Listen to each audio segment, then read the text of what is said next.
Hi everyone! Kung napadpad ka sa video na ito, maaaring para talaga sa iyo ang mensahe ng pick a card reading na ito. Pumili ka lang ng isang baraha na pinaka nagre-resonate sa iyo, yung unang tumawag ng attention mo. Ready ka na?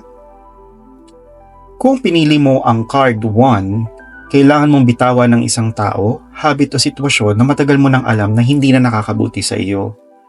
Baka toxic na relasyon yan, trabaho na ayaw mo na, o ugaling paulit-ulit mong ginagawa kahit alam mong hindi na healthy.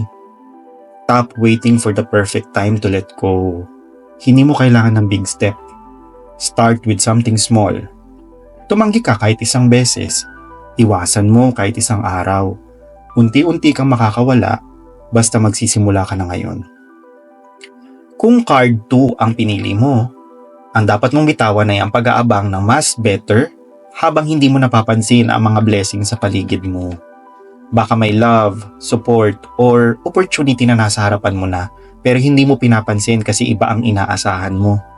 Be honest. May tinatanggihan ka ba ngayon na baka ito na pala yung para sa'yo?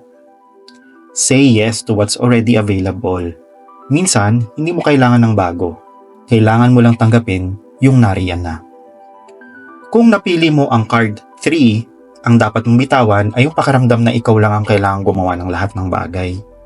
Pagod ka na, pero hindi mo sinasabi. Hindi mo kailangang pasanin ng lahat ng bagay na mag-isa. Okay lang humingi ng tulong. Okay lang magpahinga. Tingnan mo kung ano lang talaga yung kailangan mong unahin ngayon. Baka mas makakakilos ka kung hindi ka overloaded. Kung nakatulong sa iyo ang pick a card reading na ito, like and subscribe na para updated ka sa next pick a card video.